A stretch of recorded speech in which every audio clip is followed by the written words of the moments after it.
of United Shades of Gray Conversations of Race in America. It is the ending of the year. Can we start again?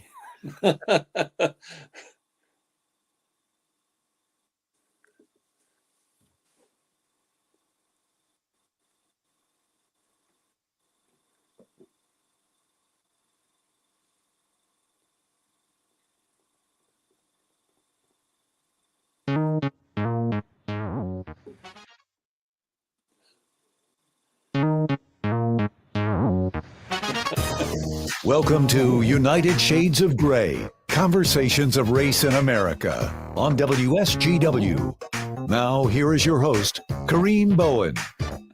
Good evening, ladies and gentlemen. Welcome to another edition of United Shades of Gray, Conversations of Race in America.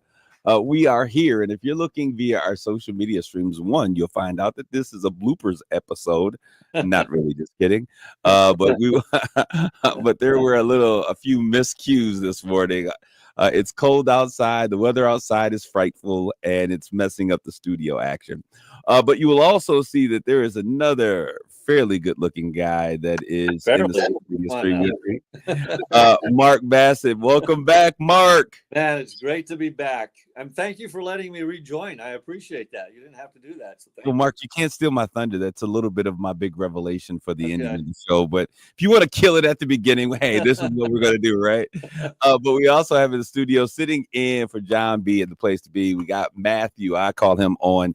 He is the producer on one of my other shows. He came in as an intern. Now he's working all of the boards and doing all of the things.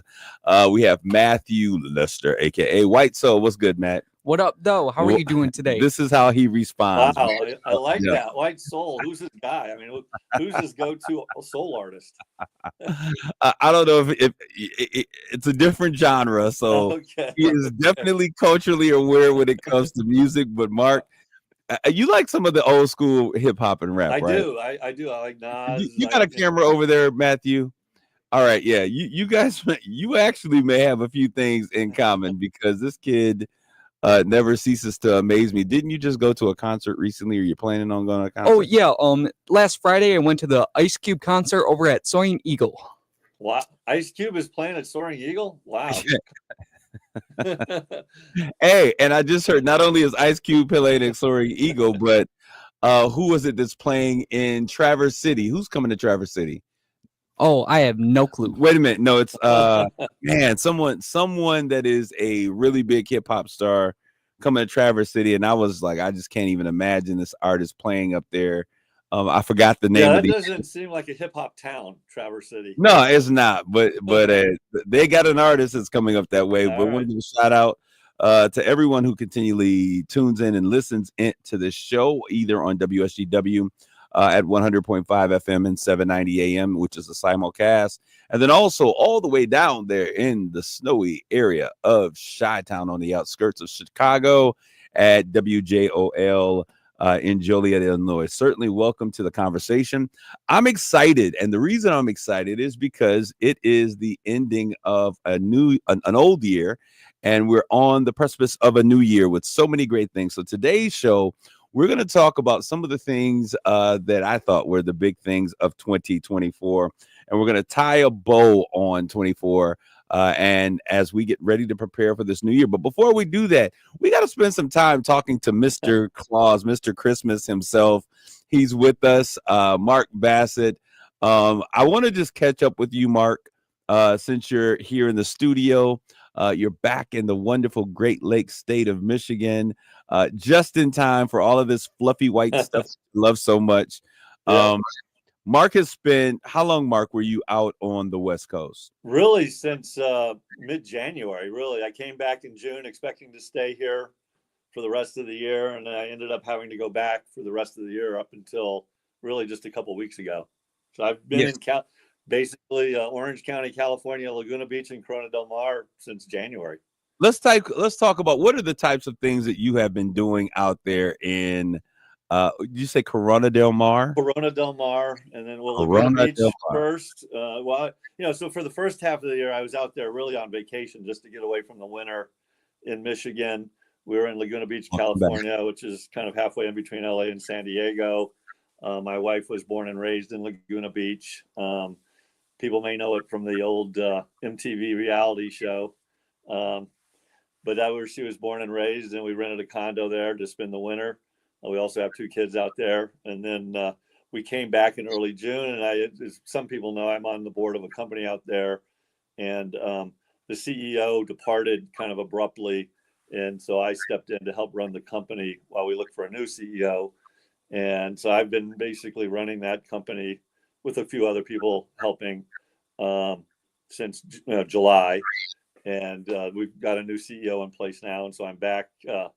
T.I. Wow. T.I. is a Cherry Fest. Holy cow. I didn't want to interview, but thank you so very much, Marco Isom. It is T.I. coming to Cherry Fest in Traverse City. Yeah. Can you believe that? Yeah. Anyway, so now we're done with they've been picking cherries and pies. Hey, Mark, they've been picking cherries and pies, but they don't know me. Whatever most of the people's head. But anyways, go ahead. So you were out there I was out there working kind of pretty hard, to be frank. Basically June through basically right now. And we got a new CEO a couple of weeks ago, and I'm backing out back to retirement, and reached out to you to kind of reconnect as friends first and foremost, but to see if I could rejoin the show, because frankly, it's the funnest thing I did for the first few years of my retirement. So to give a recap and to recap on Mark and why I'm so excited that he's back here. Mark is he is a business associate that turned friend, former CEO of a company here that nobody probably has ever heard of, Hemlock Semiconductor. Just joking. And we met during that period of time, and he was what I would consider a transformative leader.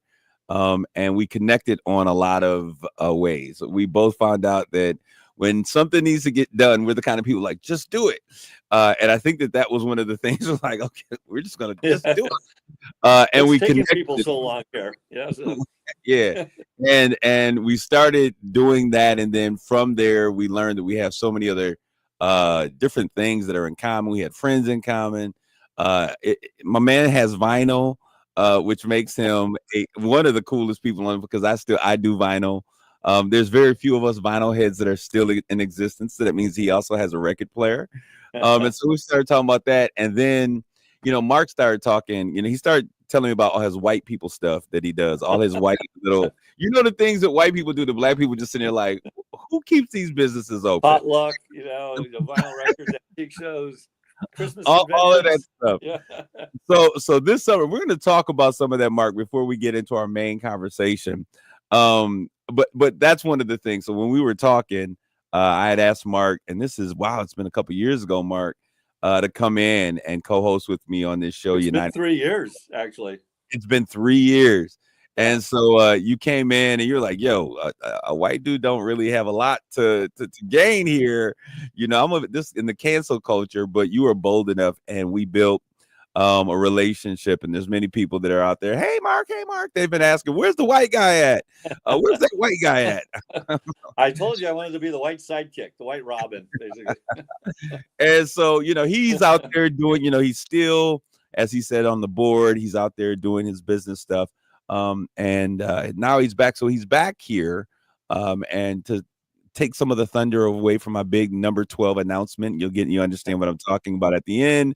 But he is back, and he's going to be riding shotgun with us here, taking more of a role of what we're doing as we build out and we rebrand and we do all of these cool things, entering into the new year with United Shades of Gray. So we got to talk about what's been going on, Mark, because I'm looking behind you. I missed the holiday party this year. I have been so busy this year that's been absolutely crazy. But those of you who know, if you know, you know. And I'm going to ask him just to pan around. He is Mr. Christmas. He should have been born on December 25th. But if you're looking, Mark, there's the other wall, and it goes on and on and on and on. So, Mark, the big holiday party, did it include? Look, no, keep going, Mark. Okay. this is an exercise in insanity. If you want to know what insanity looks like, I need you to see this. Mark absolutely loves Christmas now, right? I love holidays. When I think about growing up, Christmas reminds me of family gatherings. Some of the things that are in there were things that my grandmother had when I was a little kid growing up. And Mark is a Christmas, would it be an antique collector? Or I am, yeah. Christmas decoration, a very specific time period. There is a subgenre of collectors that collect Christmas stuff. My stuff is really primarily mid-century, so mid to late 40s to early to mid 60s. All the stuff we've talked about it before. There is an international club called the Golden Glow of Christmas. They have an annual convention. I did not get to go this year because I was working, but I had gone the previous 2 years. So Mark, was your house on display this year for people? Not this year. It was last year. Not this year. Okay, so last year his house was on display, and for charity. And so people would take tours of his house. Most people just drive down the street and look at the lights on the outside. There was more stuff, as you might imagine. So if you see the outside, you just wouldn't dream that the beauty on the inside is the other extreme. That when you get there, and everything, the ceilings in some of the room had things to do with Christmas. Every single room is transformed into a Christmas wonderland. Absolutely amazing. It is, including the garage, which for the party converts into a bar. So. I mean, you got little elves running around. Everyone outside is decorated. The inside is insane. But Mark, now let me make sure. The houses, you have 3 levels that are decorated? 3 of the 4 levels are decorated. So 3 of the 4 levels, only the top level is not, right? Right. Yep. Okay. But you go in the house, there are 4 levels. 3 of the 4 are decorated. I mean, when I say decorated, I'm not talking about just a tree in the corner. No, I'm all walls, all shelves, everything. You see around him the walls, the shelves, there's stuff that's coming. He has all of his wall art that he has, which he's a collector of. Is it abstract art, Mark? What is it? Well, no. I like I like pop art in general, but I have a lot of graphic arts, like movie posters from the 50s and 60s. I have a lot of soda, as you can see on this wall here, a lot of soda advertising. I have regular soda advertising as well. And a lot of just pop art. I really like pop art. So everything changes. There is a complete change. I'm like, where do you put all of this stuff? But Mark, it's good. So what's been going on in Christmas Wonderland with you before we get going? Frankly, it's been the craziest winter I've just, again, because I've still been working. We flew back from California November 15th, but I immediately had to fly to New York to meet with some investors. Flew back, had to get ready for a board meeting. It was my last board meeting to run. Flew out to California for a board meeting, flew back. Then I had to fly to DC this week because my dad's not doing well. So, and then kind of came back. In between, we had 2 parties. So Mother Walker, it's in the other room. I have to be careful with the crew in Midland if I have a Black Santa out. So I have to be a little careful about Black Santas with all the people in Midland, what they might think of me. So Mark, who cares? This is what we're doing. Hey, you cannot get a Black Santa from a Black woman and not put Black Santa out. You know what I need to do? Is get a picture with Mother Walker, me, and the Santa, and then put it next to the Black Santa. So I'm not accused. So you have your Black family, Mark. Is that what we doing, man? He has been away for too long. I got to reel him back in because he's talking crazy right now. But we have enjoyed our time together. And Mark, it's going to be great having you back in the studio and doing the things that we love to do, which is have these amazing conversations and challenge people to really grow from the conversations. And hopefully there's a conversation after the conversation. But we're going to get here. We're going to talk about some hot topics that are going on right now, some things that are really hot off the press. Our thoughts and prayers are going out to the community and the family and friends to that community in Wisconsin, where the 15-year-old girl shot and killed a student and one of the teachers and injured, I believe, 6 other students. Mark, when we see these things going on, it's interesting. The chief of police said something. I just put something on your screen, Mark. I want you to take a look at Mark with the MAGA post. Oh my God. Mark, the chief of police said this, and I just want to get your thoughts because I thought this was really interesting. He says, they said, hey, there weren't any metal detectors, things of nature. And he said, hey, our schools are supposed to be safe. So are we going to continue to go through life thinking that our schools are supposed to be safe, or are we going to become, like many schools are doing in urban communities, putting in metal detectors and those types of things? What say you, Mark?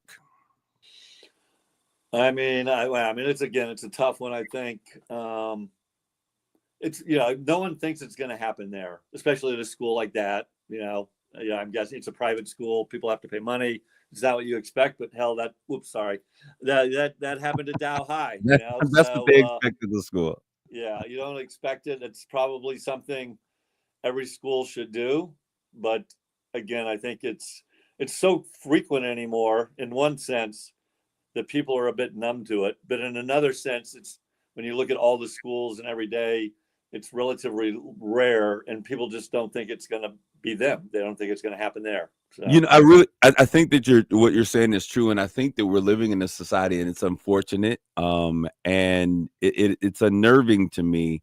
But we're really looking at a situation that it's more like not if, but when is it going to hit? It's just inevitable, I think, at this point. And we've had this discussions about gun legislation and everything. I mean, I think whether it happened at school or somewhere else, if she wanted it, she was going to do it probably. And if someone is determined to do something like that, they're going to probably find a way to do something.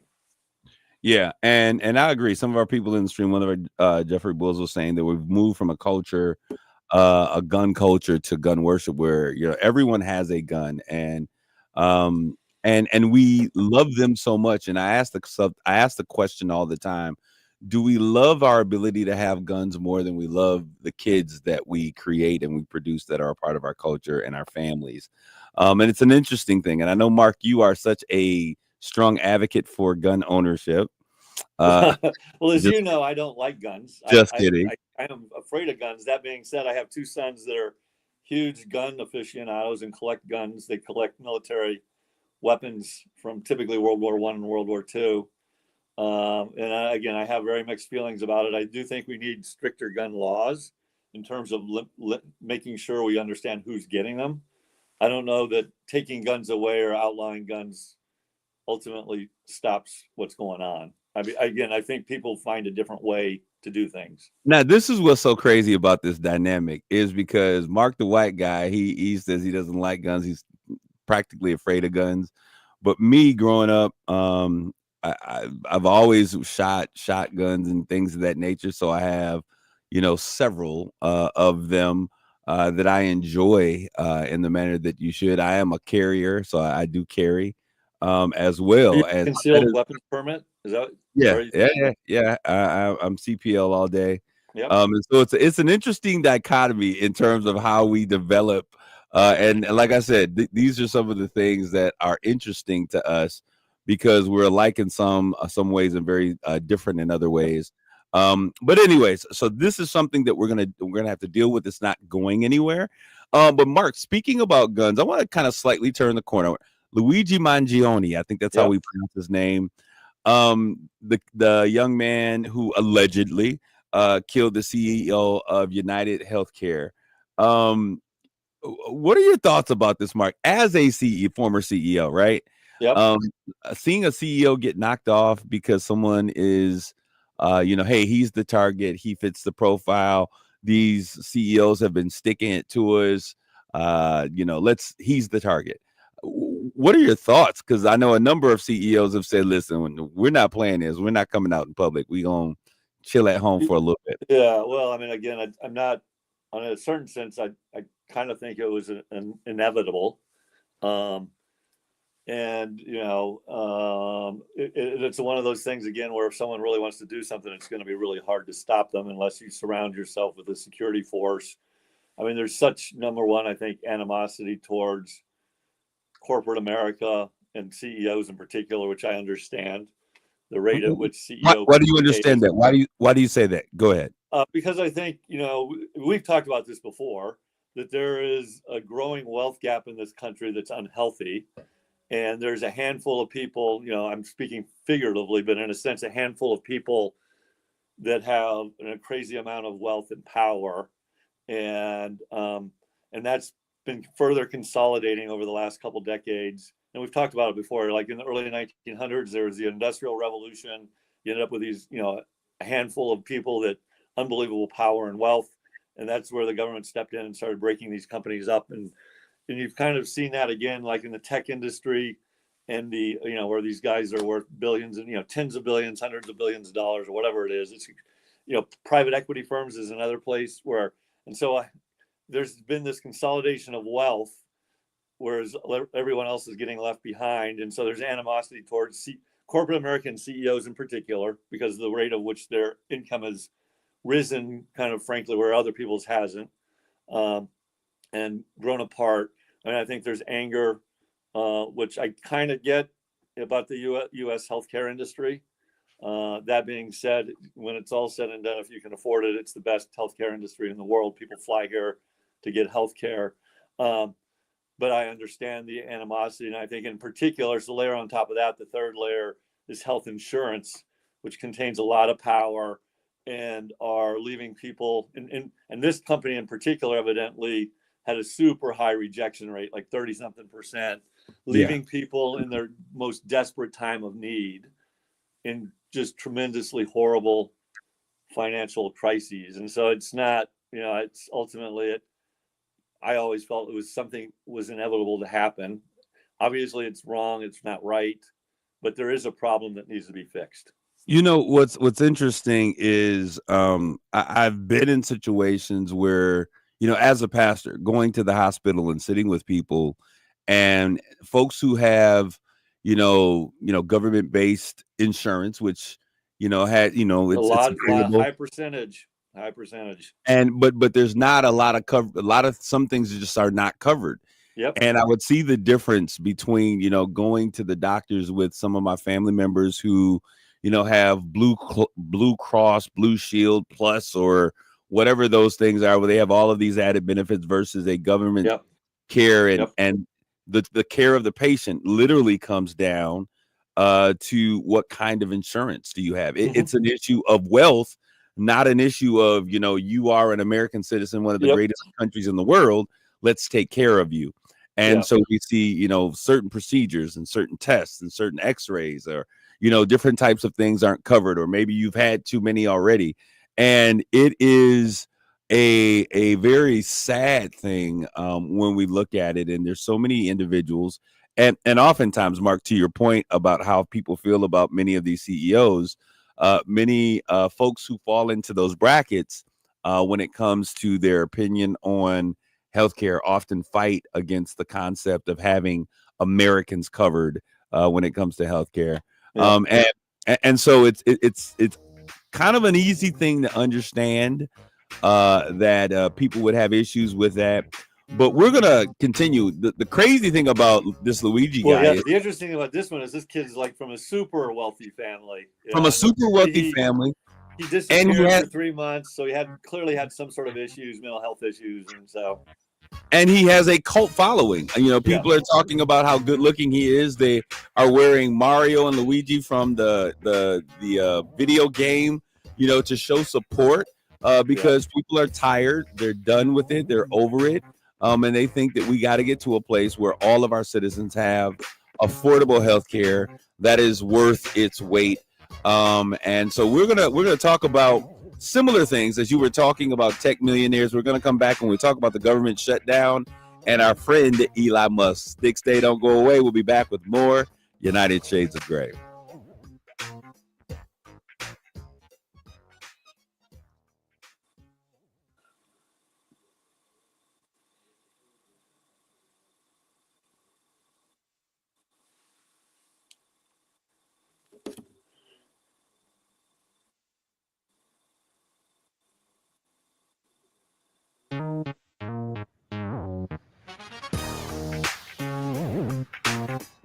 You're listening to United Shades of Gray on WSGW.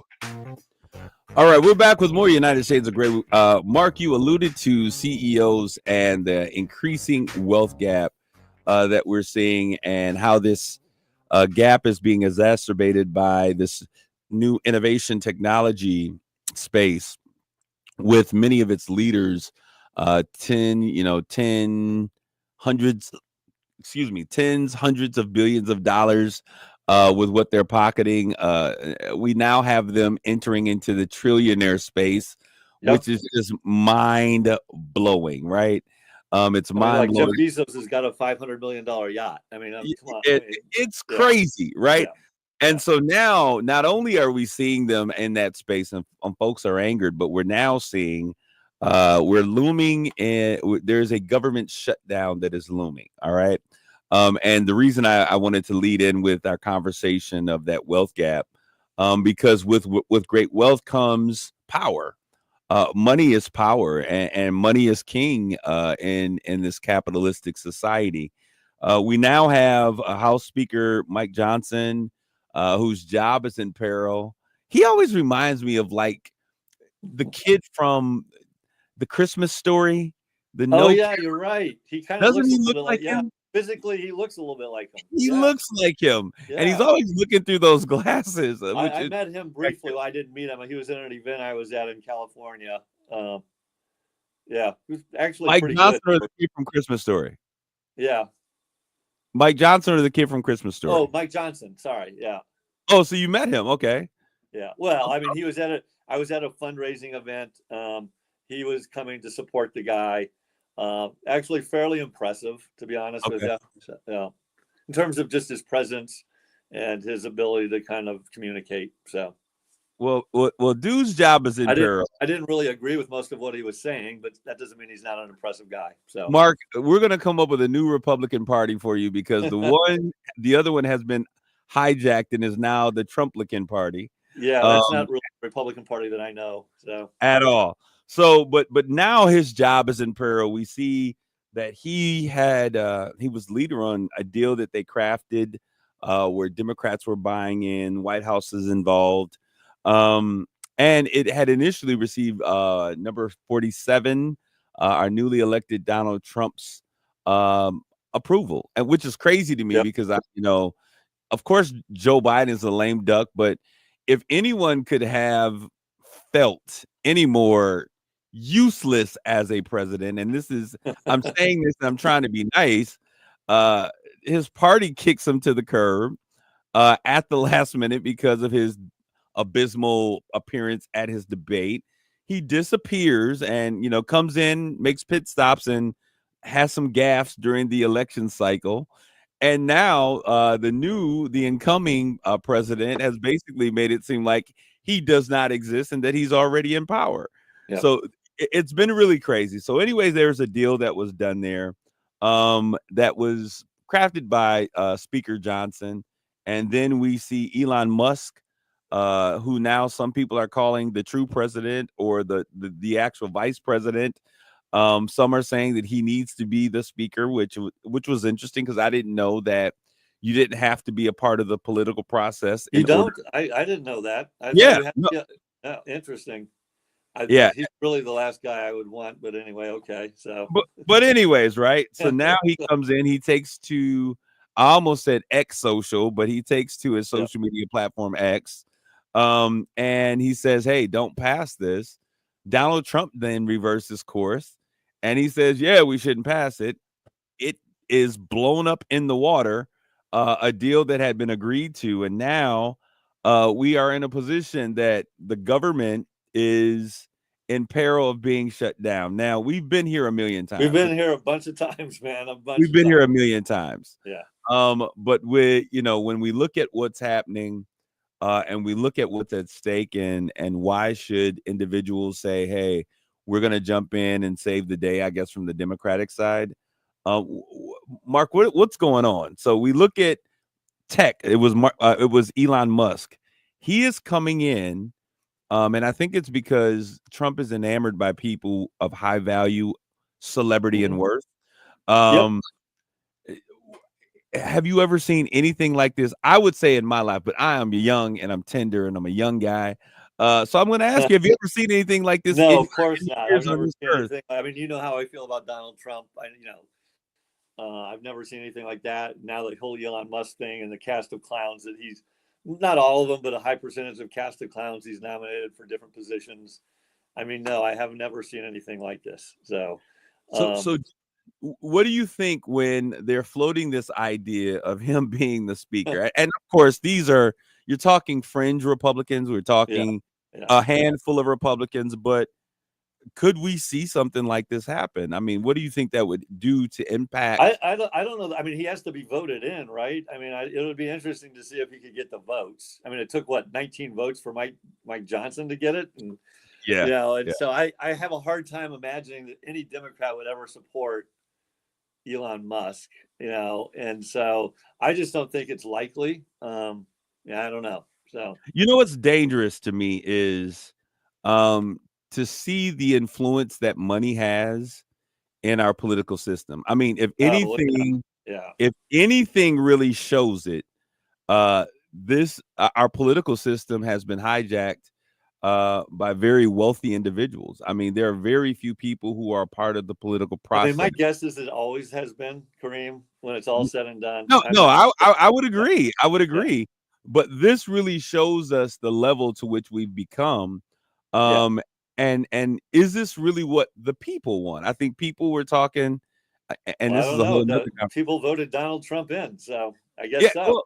well, and that's a whole conversation. We're gonna Yeah. have to conversate about that off screen before we bring that on screen, because the issue initially was the cost of eggs, the cost of milk, the cost of bread. And none of those things are coming down. As a matter of fact, he said, "Hey, those things are hard to bring down. I don't think we're going to do it." Yeah. I mean, the reality is I'm not sure what promise he made in his first term actually was delivered, other than tax cuts. Other than that, there was really nothing that happened. So as we talk about that, and we talk about this spending ceiling, the ceiling on spending, and there's a different philosophy that Elon Musk has, because he says, "Hey, there needs to be some very conservative. We need to put a ceiling on this, a stop on this." Of course, Trump does not want to. I think a lot of that has to do with the fact that, as you said, the thing that he did successfully was tax cuts for the wealthy, right? It does not fall into his political agenda. Do you think there's going to be a time where this honeymoon between Trump and Musk is going to dissolve into a hotbed of mess? So let me ask you a question. What relationship with Trump with any partner has sustained any significant amount of time, especially in the world of politics? None. Well, it depends. I mean, his vice president didn't even endorse him. So I mean, it depends on how long you can pucker up, how many times you can pucker up, and when that stops happening, I think I just don't see Musk doing that. I mean, so I don't think this will last long. That being said, I do think there is a ton of bureaucracy and waste and inefficiency and unneeded bureaucracies in the U.S. government. I mean, I don't know that this is true or not, but a really close friend of mine said that the only job market, the biggest growth job market over the last decade has been the state and federal government jobs. And to me, ultimately, we need to reverse that. I'm a big believer in smaller government, and very focused government. And, we just keep adding agencies and laws and rules and complexity. I got a couple agencies I like to get aware of, but as Shar Gosby said, elections have consequences. They now, do. I want to turn the page. We're going to put a bow on 2024. And Mark, there has been a lot that has happened. You've been all over the world, jettisoning and jet setting and doing what you do. But the world has continued to happen in such a crazy way. I was looking at this when I was putting this together, and I saw, it was in January of this year that the Michigan Wolverines, they beat Washington 34-13, and I'm not a Wolverine fan. But when it comes to national championships and things of that nature, I put my petty differences aside as a Spartan, and I support the home team. I wish the other team could do the same when we win. But it's been so long since that's happened. But we're now turning the corner once again, getting ready for this, getting ready to go into a new year, ending a new year. Also, Swift Mania. Now, this is something that I thought about, Mark, which is crazy. Taylor Swift, she won a record-setting 4 Grammys for album of the year. Bananas. Like if this happens to you once in your lifetime, it is a big deal. You want to know something crazy? As a music guy, I've never seen, to my knowledge, I've never heard a Taylor Swift song. Well, I was gonna say the only one that I know is the one that was virally popular and you could not get to shake it off. Players gonna play, play, play. That's the only song I know. I've never heard that. I've never heard it. I mean, it's not Yeah. my genre, it's not my thing. But Yeah. listen to this, Mark. Her last tour, Eras, grossed $2 billion. Yeah. Billion with a B dollars. She is breaking and recreating the mold and the structure for how to do this thing. Yeah. And it is absolutely amazing. What is it about her, Mark? I mean, I can't answer that question because I recognize her, but beyond that, I don't follow her. I don't know her. I don't listen to her music. I always just assume it's a bunch of like tween girls, young girls, but I guess it's not. It's got to be more than that. If she's selling $2 billion worth of tickets and they're okay. parents, but Well, I'm getting ready to say something that all the Swifties maybe will grow some fan population here, but I'm going to say it and I'm honest. Taylor, she is not Cindy Crawford. She is not Heidi Klum. She is not, when I say those beautiful women, right? She's not even Britney Spears. I mean, in terms of the way her looks, and so and she's a beautiful she's woman. Cute. Yeah, she's got a certain look. She's cute. She's but she's I not. don't think she's trying to play she's not trying to play a sex bot. I don't think at all. And I get that. She is a writer. She is talented. Yep. She has. I just don't get the Swift effect. Maybe if I listen to some albums, it'll put me in a trance, and I'll get it. But I'm lost on it. And so I want to bring in maybe Matthew. That's what I'm saying, Matthew. I need to jump in here, Matthew. Now, the guy that's going to like see T.I. and Ice Cube probably not listening to Taylor Swift. So yeah, she's on your playlist, Matt. She is not, but my mom, she is a really big fan of Taylor Swift. What is it? See, I don't know. Whenever it comes to Taylor Swift, I always pictured her of like making crappy breakup songs. Like, oh, he broke my heart, and he's a jerk, and he's a butthead, and all of that stuff. But it's like, like you said, "Shake It Off" is really the only song by her that I really know like that. My mom listens to her all the time, but when it comes, like, I personally, if it's on, like, I'm not really gonna complain. Let's get Matthew's mom on the show, and find out you're not from her. Gonna see me sitting there busting a dance move to Taylor Swift. All right, Mike, Mark. I think Mark, you're on to something. Matthew, because I am lost why she is topping the Billboard charts. She is winning the awards. I mean, she is talented. She can write, not the songs that I would listen to, but I'm just confused. So if you could, I want you to just take a break, just jump out the stream really quick. If you could find your mom and find where she is, I want to ask somebody that question because I want to know what makes her so different. She's no different than, the Molly next door. So I'm confused by it. But anyways, but she is doing her thing.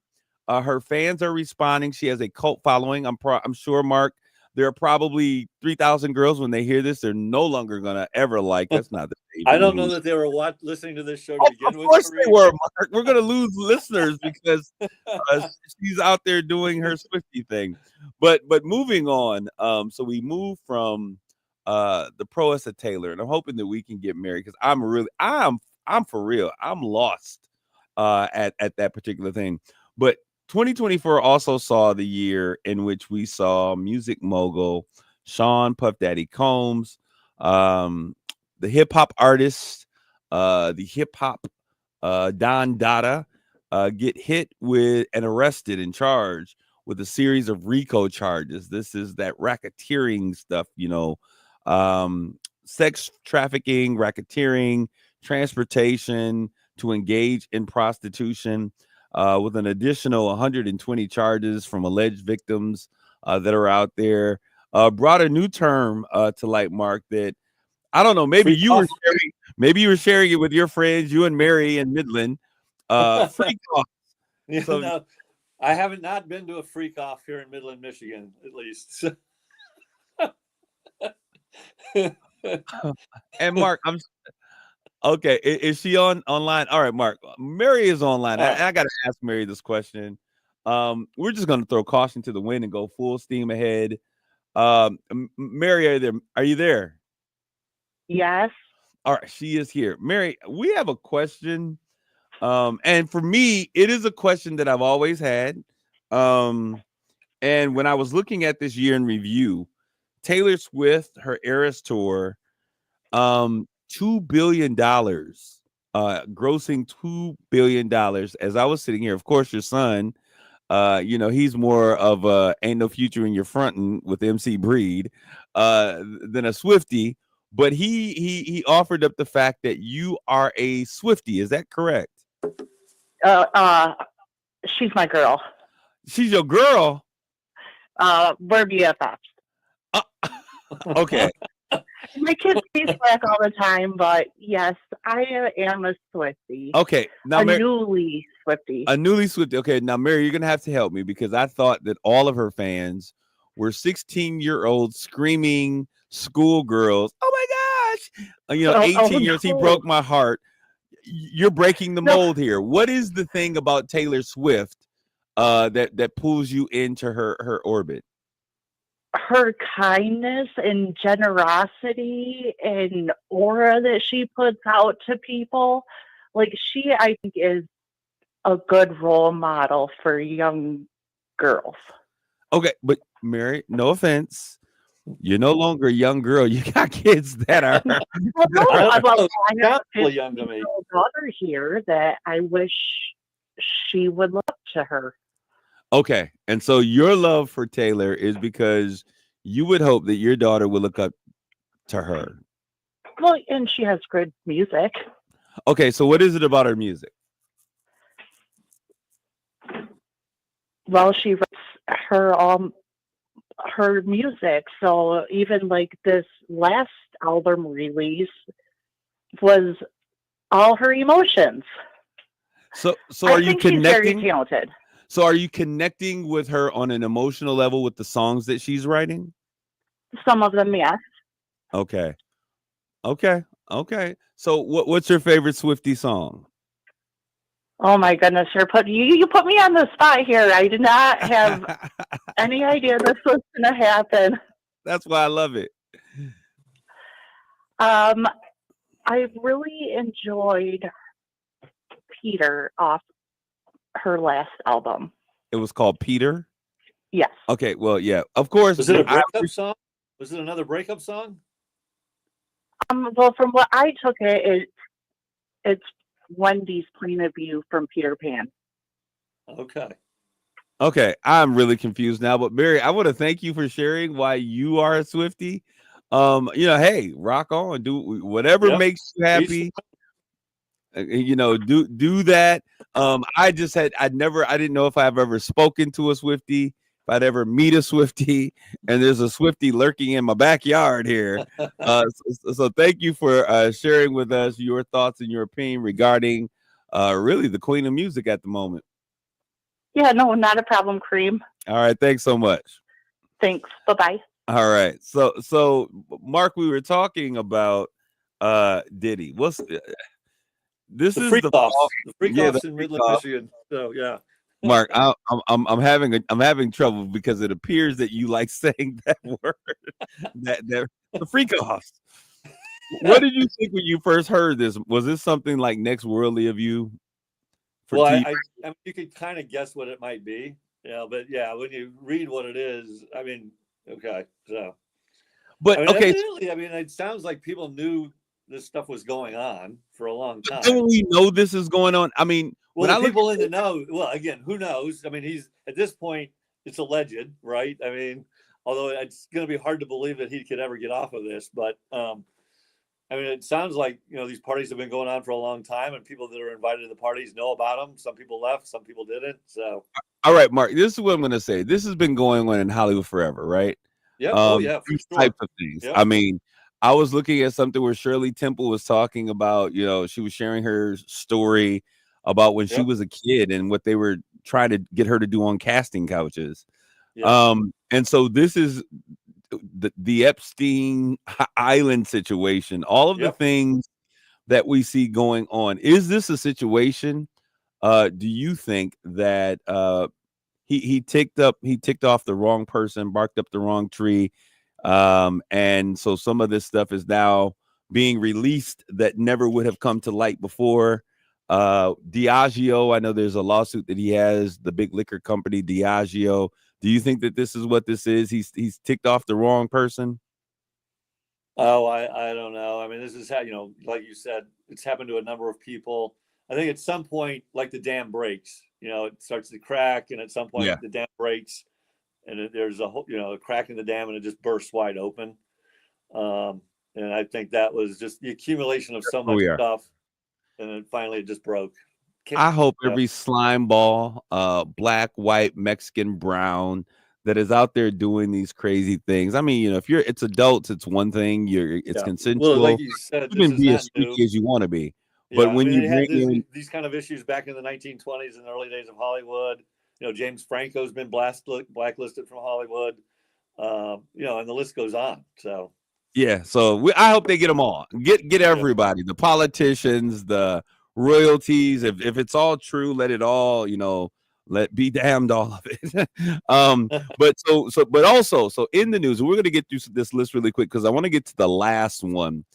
Someone says it's a Hollywood thing from the beginning of time. Absolutely, with power, people think that they can do whatever they want to. Yep.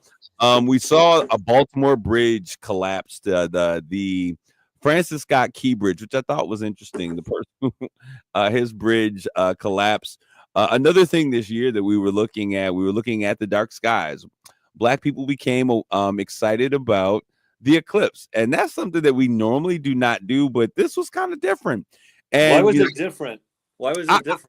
I don't, maybe because I'm older. I don't know what Okay. it was, but it just seems like the community, the folks in the village were really more tuned in and getting goggles to see things and everything that was going on. And it was kind of crazy how the sky just, where we weren't in direct path line, but just turned really gray and hazy and weird feeling for a moment.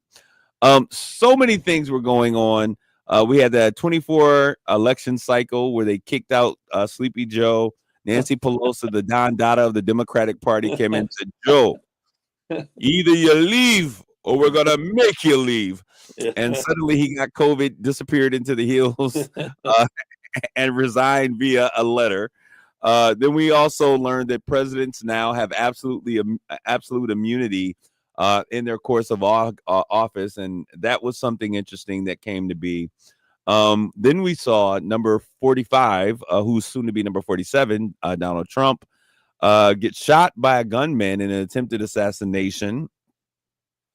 And I put quotes around that. You got a conspiracy theory on that one or something? He was shot in the ear. I'm a conspiracy theorist sometimes. Yeah. We saw the Paris Olympics with Simone Biles being termed the GOAT. We saw Trump become the number 47 president all over again. We talked about Luigi Mangione, the Mario Brothers superhero, kill a CEO of United Healthcare. And then lastly, drum roll, we saw the return of Mr. Mark Bassett. And I'm so glad those of you who are listening, Mark is with us on today. We only got 30 seconds left. But as we move into the new year, one thing that you'll see is we're going to be doing some rebranding. We're going to be working on some things, planning some things out. We were talking about a stereotypical thing that exists between us today. We'll exacerbate. We'll jump into that and talk about that next week. But Mark, it's so good to have you back. So good to be here, brother. So good to be here. All right. So all of those that are continually listening, thank you for tuning in to Straight Talk. We love you. God bless you all. Grace and peace.